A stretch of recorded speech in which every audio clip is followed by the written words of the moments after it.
Hey everybody, it's Bills by the Numbers, presented by FanDuel. Make every moment more. Coming up, does Devin Singletary need some help in Buffalo's offensive backfield? And if so, what should that back look like? Why did field goal kickers completely tear it up this postseason? Our friends at 538.com explain. And Super Bowl 56 is the subject of our one burning question. Am I the only one ready for 2022 already?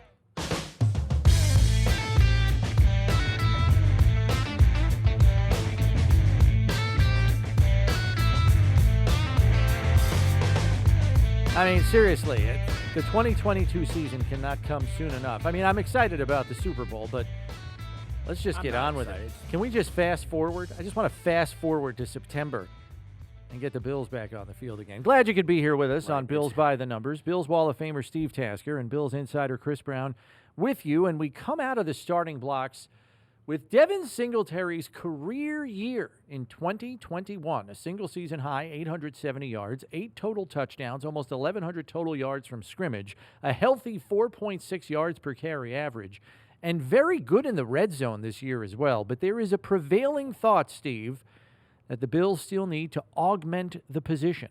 Matt Breida was a speed element that they added last year, but he fell out of favor due to some fumbling issues. I personally would be surprised if he returns. I'm not ruling it out. They do still have Zach Moss, but he had a reduced role, as we know, as the season wore on. So what kind of back needs to be added to Buffalo's backfield this offseason to make it an even more talented contingent than it was this past season? Well, you got to find a good player, and you're trying to improve. If you can get a guy that's better than Devin Singletary, better than Zach Moss, better than Matt Breida, he's going to play. That's where they're at right now, and they've never been shy about trying to get a back or an offensive lineman or a wide receiver or you name the position that's better than what they have. So That's who it's going to be, and you can bet that if they do draft somebody, they're going to have some traits, some physical traits. One would probably be, off the top of your head, of course, speed. You need a guy that doesn't have that. Another one might be size. Now, Zach Moss is bigger than Devin Singletary. But if you're going to talk about the prevailing trend in the NFL, you might be looking at like a 240-pound back, a 250-pound back who can kind of run. Or at least 230. Yeah, a big, heavy-duty grinder, short yardage guy with some explosion. Like New England's Ramondre Stevenson. That was a guy they took in the 5th round last year. Or a guy like a Justin Zimmer. Who we get? you are banging that drum still. Yeah, he's obviously the Bills' defensive tackle who can run. He's the guy that runs 18 miles per hour. He can go. Somebody with a physical trait that is unique, speed or size. Perhaps an Alvin Kamara type would also be on the table you for wouldn't that. say no to that. Yeah. Nobody says no to that, but that's the type of back you're looking at. A guy who's versatile, like McCaffrey in Carolina. Kamara, and even Devin Singletary, somebody who's just more of what Devin Singletary brings to the table. So no doubt they're going to bring some guys in to look at. I would not be surprised if they get a guy much like they did Zach Moss and Devin Singletary, a 3rd-round type of guy in this draft, maybe a 5th round, maybe somewhere else in free agency. But no doubt they will bring somebody in, and I would look for that somebody to have some traits that stand out. Yeah, I kind of hearken back to the seemingly prevailing opinion out there in Bills fandom that was, oh my gosh, we got to get a dynamic back for our offense. But, when we heard all the Travis Etienne talk last year in the draft, ultimately he goes to the Jaguars. Unfortunately for him, has an injury and never sets foot on the field in the regular season last year. So thinking that way, and I believe that the Bills were taking a long, hard look at some of the running back prospects in the draft pool last year. Obviously, they had some other more pressing positional issues, and I think Buffalo's draft class last year reflected that. 2 pass rushers, followed by a couple of offensive linemen. I'm not saying those needs have gone away either, and I think for the most part, Steve, if you're looking in the draft for a running back that offers some of the traits you mentioned, I'm not convinced that this front office puts running back ahead of things like the trenches, maybe even wide receiver, defensive tackle. Those things might come. Cornerback. I believe those things are higher on the priority list than running back. Would you, in an ideal world, would you like to augment the running back position? Yes. But if there are other things that come ahead of it, it might not get addressed as soon as maybe some fans would like, because fans gravitate to the skill positions. We all know that. They have their favorites. And you know, the big uglies in the trenches don't get as much attention. And so a lot of times fans gravitate to, ooh, get me the skill guy. Give me that, you know. And what may help the team more are the people up front on the lines on both sides of the ball. So how it shakes out this spring obviously is going to be determined by what's acquired in free agency and then how the board falls, quite honestly. But yes, I think a speed element would again be welcome in Buffalo's backfield. And I know you've talked about Isaiah McKenzie being an interesting factor, especially late in the season, providing a speed element, lining up out of the backfield. But he, too, is a free agent. His future is unknown. I think where McKenzie ends up, whether it's back here or somewhere else, could largely determine how high on the priority list a running back with a speed element might be needed here. Yeah, as the board falls in the draft, and here's the thing: when you get into the draft, you're picking from a group of people what you're going to do. And I've seen that this is the way they did it last year and the years past. You look at the guys they have drafted; they have physical traits. Yeah. Tremaine Edmonds, Spencer Brown, Greg Rousseau, Tre'Davious White. They got some guys who physically stand out. But less so at the running back position. Zach Moss and Devin Singletary. Here's the thing, too, and you get to this point where if the board falls, particularly at this level, you're thinking, okay, I've got a position here we're looking at, or some guys we're looking at different positions, a wide receiver versus a running back. Yeah. Last year, you got into particularly in the third round, where they got Emmanuel Sanders, they got Steph Diggs, they got Cole Beasley, they got Gabriel Davis. You know, you might think, well, they could pick a wide receiver, but he may not be able to crack the starting top 5 right away. Yep. But this running back in the third round, he's going to give Devin Singletary a run for his money. Yeah, he's making our team. Right. Basically. Who's going to make the team? Who can contribute right faster? This guy might be a better player in the long run, but we're already neck deep in that position. This guy might help us more if we take him, even though his upside in the big scheme of things may not be better. So it may be the way the roster's constructed now, when they get to the draft, not only which player they take, but also which position. Let me pose this to you. I don't think anyone that watches the Bills, roots for the Bills, has a problem with Devin Singletary. He's a productive player. But I get the sense that this might be somewhat of a Levi Wallace type situation at the running back position. Levi Wallace has been a consistent performer for Buffalo's defense. You can clearly win with Levi Wallace as a starter on your defense, but sometimes you're left asking yourself, can the Bills do better? The game in the divisional playoff against the Chiefs comes to mind. Do you see the situation in Buffalo's offensive backfield as something similar? Yes, and I think it's typical of the media and fans who you watch and you say, well, you know, we want one of those. You look at other teams and see how well and what gives your team problems. Why can't we get one of those guys? Jerick McKinnon. Exactly. Guys like that are hard to come by. They're few and far between. Plus, there's only, you know, you don't get an opportunity to even get the guy if he's drafted. Right. So that's what happens to fans. And you look at your team and what are some of the reasons that, or some of the most glaring things that your team could do better. You start pointing at this player, that player, that group of players, and you say that's where we need to get better. And that's where Levi Wallace falls into it. He's not as good as Tre'Davious White when they're both on the field and healthy. So you think, okay, we need better cover. Let's get somebody over there who can shut down 2 number ones. Somebody who's faster. Somebody who's faster. Same thing with Cole Beasley, Isaiah McKenzie. Can we get a guy bigger? Can we get a guy faster? Same thing with Devin Singletary and Zach Moss. Can we get a guy faster, bigger, catches the ball better, better pass protection, all this stuff? You look around the league, if you're a fan of the Bills, and you think, okay, what do teams hurt us with and what could we do better? And you start looking at players, and running back and cornerback number 2 are the obvious positions. Last part of this offensive backfield conversation to bring to the table is the prospect of what we have discussed on our daily show, One Bills Live, Steve, positionless football players.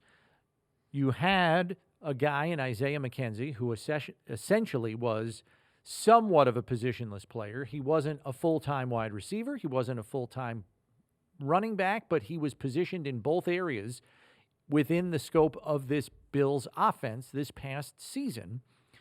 Knowing the Bills, after this season, are going to have a cost-prohibitive contract assigned to Josh Allen with cap figures upwards of $39-40 million a year, is it more valuable for Buffalo's front office to look for a Deebo Samuel-type positionless player to augment the running back position and maybe in turn the wide receiving core simultaneously? Or are those even more difficult to find? Yeah, those are unicorn-type players, but you're right. Athletes are abundant in the NFL draft, but some of them never find a home because of the situation they're drafted into isn't perfect. Jamal Adams is a great example. The defensive back the Jets took, now he's in Seattle. It's hard to find out what is. He's a great athlete. There have been a few more on defense of late. But now you've got guys like Deebo Samuel who come in and make a splash. And Christian McCaffrey has been a guy who's been very versatile, who can do some things, split him out wide, he can run routes. Marshall Faulk back in the day was a guy like that. Cordarrelle Patterson's a great example. Deion Sanders type of athlete. Now those guys are really unique and rare, very rare. But sure, the question is this. Have you seen them do that in college? And have they used and displayed those skills in college enough that you could say, okay, we're going to plug him in at the higher level against better athletes and it'll work just as well? Hard to do, bringing a guy up to the next level. Easier to do if you see a guy on another team saying, you know what, I think we could use him a couple of different ways that they're not using him. Free agency seems a better way to do that. Right, because number one, it's hard enough to project a player from the college level to the pro level. Now you're also projecting is what he has between the ears elite to handle multiple roles in a professional offense. Easier said than done. I mean, it's hard enough to project the physical talent. And Deebo Samuels, he's been in at least his second year, right? I mean, third, I believe. Third year. So it's kind of that third year win that falls into that third year halo, that wonder year that we call it. The offense has remained the same. Offense has been the same and stuff, and now he's to the point where he feels comfortable and they know him well. So he's a third year player who's finally saying, "Oh wow, look at this." It takes a while to find out what a guy's really capable of, and it also for the guy to feel comfortable as a pro athlete, living his life in the off season, trying to get better, becoming a professional. Spending 12 months a year playing football rather than just 3 months a year, 4 months a year. As we move into the numbers game, it too has a running back feel to it. So we were talking about Devin Singletary's career best season in 2021. So, Steve, this week's numbers game, we'll focus on that. And we're going to go with the true-false version of the numbers game again instead of having you try to guess names on a list. So, Devin Singletary, rushing question number 1, Steve. Motor had more rushing yards before contact than he had after contact. True or false? I would more say rushing yards before contact or after contact? True or false? Before contact, not after contact. More before, we're asking. I'm saying that would be false. I think he had more yards after contact. You would be correct. It is false, but it was close. Listen to how close.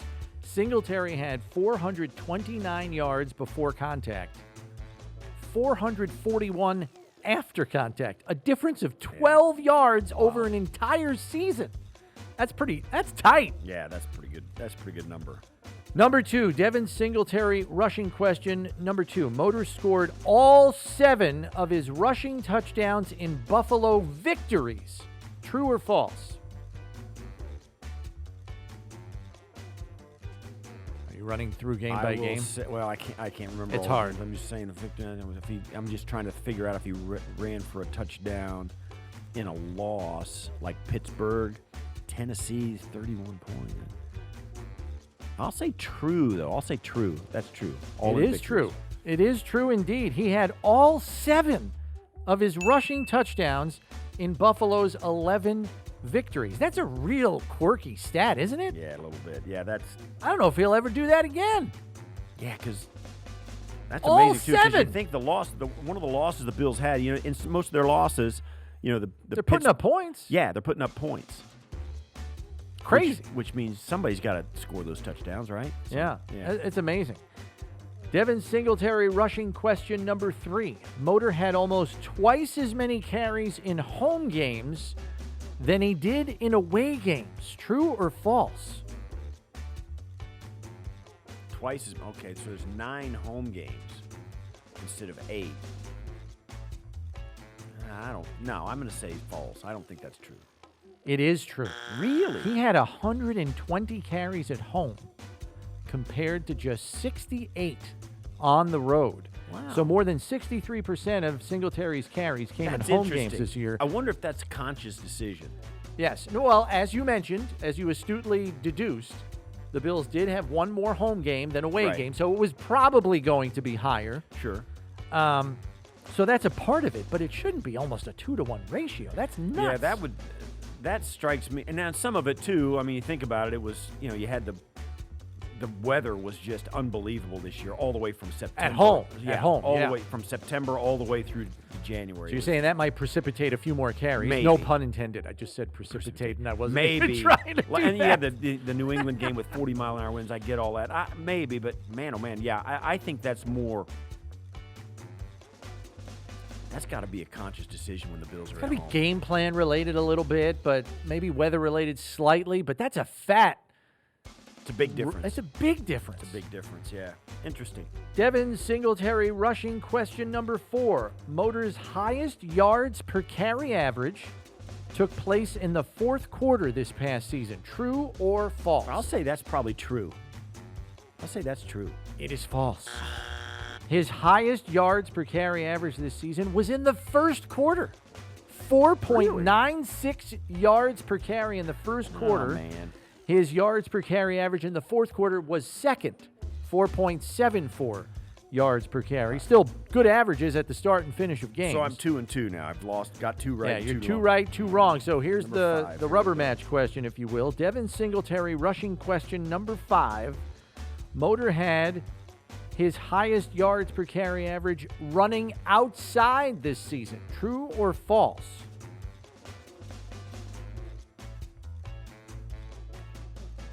I'll say true.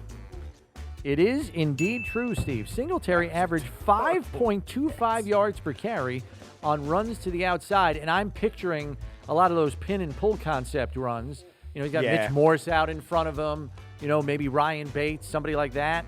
His second best average was off guard, 4.97 yards per carry, and those are usually those read option gives where he takes it up inside. He doesn't get so it unless he's it gonna makes get sense yards, why those two types of runs were his most productive this season. All right, you got 3 out of 5, Steve. All right. Batting 600 there on the numbers game. Good job. I can live like that.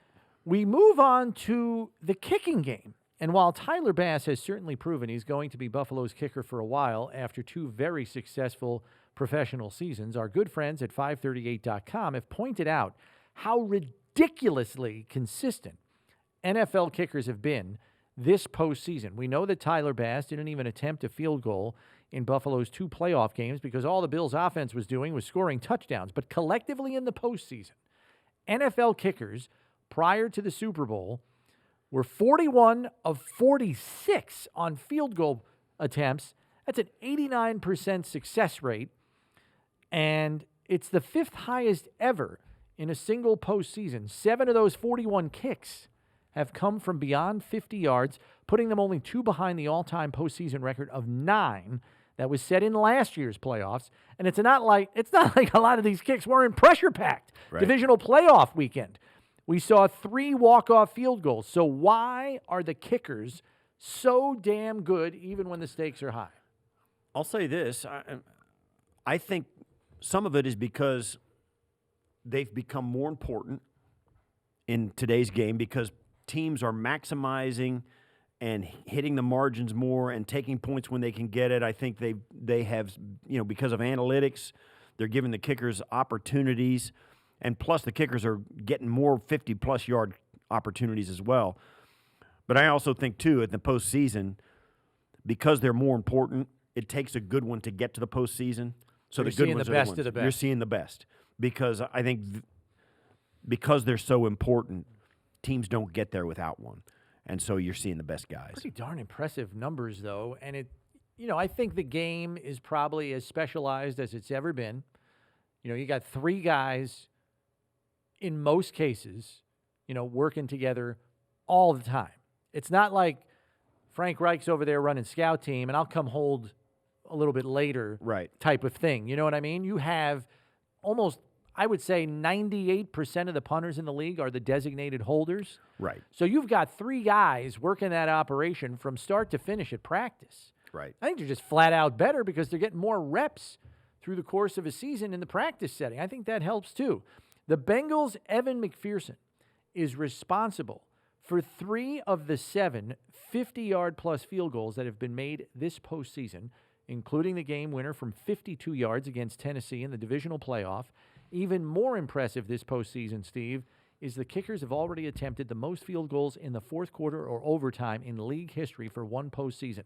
15 was the previous high. This year, they've already attempted 19, and they've made 18 of them, including 4 of 4 from 50 yards plus. Is executing in the clutch to this degree just a byproduct of the 3-man kicking unit all being able to work together all the time? It's got to be part of it, right? Yeah, that's part of it. No question about it. They've got it like clockwork. Professional long snappers make a difference. Professional kickers make a difference. The professional holder makes a difference. And the fact that they can do that, and now, of course, they've got special teams coordinators who are on them, making sure they're up to snuff and timing them, giving them time to do it. And I think, too, it was only in our lifetime, my lifetime, where not every team had a special teams coordinator anyway. Yeah. It was only in the mid-'80s where teams said, oh, listen, we've got to start taking this more seriously. And that's when my career began, and that's when I think things really started to ratchet up. And you'll see it continue to go up and up and up as the years go by, and the players coming up are more and more polished coming out of college, and at lower levels they get more polished and they come up and they're even better when they become professional. I think that's the other part of it too, because now you've got kids in youth football that are kickers, like from age 8. Mm-hmm. You know what I mean? Like you used to have kids playing football, at the youth level for the longest time, and it'd be like, hey, who can kick it a long way? Yeah, why don't you just line up and kick for us? Like, that's how it used to be in youth football. Oh, yeah. Now you've got designated kids going to kicking camps and from like age 9, 10, 11. You didn't have that 30 years ago. Private kicking coaches, no question about it. And when I played high school, I was the all-conference kicker. There you go. Yeah. So it was just You're an example of how it's changed. Extra thing that was done. Now you get just one more opportunity for some young person to come out and be a part of the team and contribute. It's a great opportunity. I've said this a lot. If you've got a kid who's doesn't have to be huge anymore, but if you've got a big kid, doesn't even have to have a leg. If he can snap, teach him to long snapper. snap. Yeah. Teach him to long snap. Those guys, an NFL team would not take the field without one. They would not do it. College teams, Power 5 schools would not dream of going into a season without a really good long snapper, a kid that's what he does. They recruit him.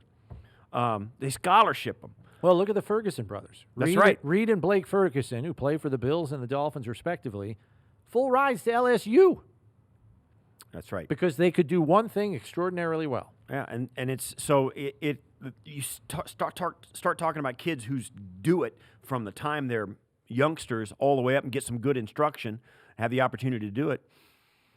It turns into the statistics we see today, where kickers are making 90% of their kicks, and they're 4 for 4 from outside 50.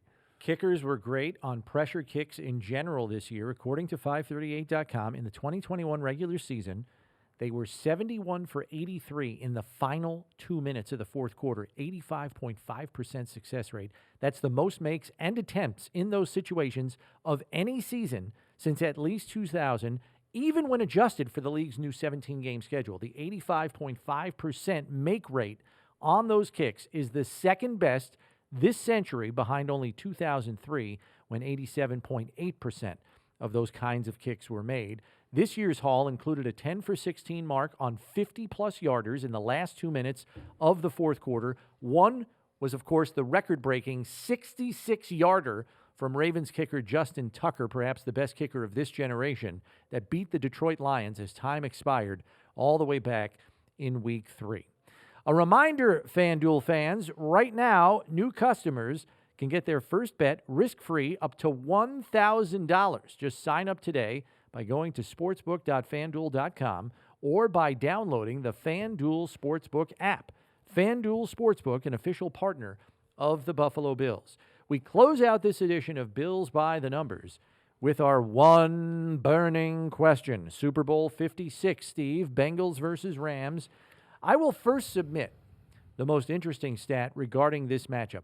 Dozens of numbers have been tossed out by umpteen number of pregame shows, review shows, analyst shows, whatever the case might be. I found this fascinating.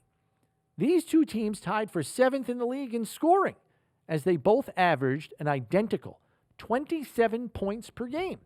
In the postseason, LA has moved that up a tick. They've averaged 28 points per game in the playoffs. Cincinnati's points per game average has slid back a little bit. They've averaged 24 points per game. So, Steve, what do you expect in the ultimate game? This is the way I see it. LA's got some pressure on them. They are a star-studded, bought and paid for mercenary team who was brought in for one purpose, that's to win a championship in LA. Matt Stafford, newest addition. OBJ, newest addition. Von Miller, newest addition. And then, of course, Jalen Ramsey also brought in. They've got some guys who are all-time greats at their position for other franchises now playing for the Rams, and they're playing at home in their own stadium. That's a lot of pressure for them. The Cincinnati Bengals came from absolutely nowhere. They have every reason to go out and play loose and free and easy, and that's the mentality you want in a big game like this. Just play like it doesn't matter and play your best and trust your own discipline and your instincts, and just let them go and play free and easy, and you play much better and much more effectively. It'll be interesting to see, and I'll say this. Despite some of the games that I was in at this Super Bowls that I was in, when it didn't always end up this way, the first few minutes will tell you how it's going to go. Certainly there have been games where that didn't hold true, but man, oh man, I think it'll tell you where these teams are. Now, certainly the Rams were just there 3 or 4 years ago, and the Bengals, none of their players know what that's like, except for Andrew Whitworth, who was with the Rams, or with Cincinnati. Yeah. So I think you're going to know early where the emotional state of these teams are, because let's face it, the last 2 weeks ago in the championship round and this game as well, all 4 of the teams in the championship round, the Chiefs, the Bengals, the Rams, the 49ers, all 4 of those teams were good enough on any given Sunday to beat any of the other 3 teams. It's going to come down to how they approach it mentally and how they show up on that game. Yeah.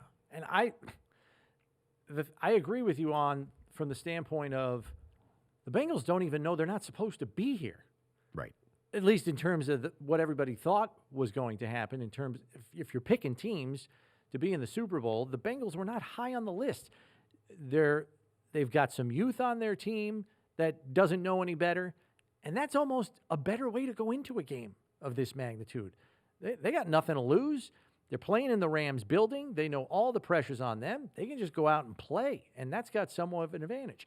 And I'm going to submit the very unconventional addition to where I think the game is going to go. The popular television show, The Simpsons, okay? Yeah. Time and time and time again, they have successfully predicted the future. And I think there are a lot of people out there that are convinced that one of the writers on that show is a time traveler, because the amount of stuff that has come out to be true far into the future that has appeared in an episode of The Simpsons is uncanny. I mean, there are too many examples. And there is one that was resurfaced on social media and brought to everyone's attention. It has the Bengals beating the Rams, or at least an LA team, 34-31. If that ends up being the final score, I don't know what to think anymore. There is a time traveler somewhere go back and on the Simpsons staff. If start that watching The Simpsons. if that proves to be true, it's crazy. Yeah, it is crazy. But I think it could happen. I think the Bengals are good enough to beat the Rams. They definitely are good enough. And I like that score, 34-31. So it makes I'm a lot rolling of with sense. it. The era that we're playing in, you got to think that both these teams think they got to get 30 points to win this game. Both teams have the weapons. Both teams have a quarterback that's playing at a high level. I think Joe Burrow and the Bengals just may be young and naive enough to think, why not? Yeah. This is us. This is our game. I thought, And there's nothing that says it isn't. Yeah, I thought on our daily show, One Bills Live, that you drew a very good comparison to the 1981 Super Bowl between the Philadelphia Eagles and, at that time, they were still the Oakland Raiders. Yeah. And the Raiders came in loosey-goosey and nothing, didn't really put a lot into the practice week leading up to the big game. Meanwhile, Dick Vermeil had his team as tight as a drum, no fooling around, tight curfews. He's putting masking tape on the hotel room doors to make sure everybody isn't getting out.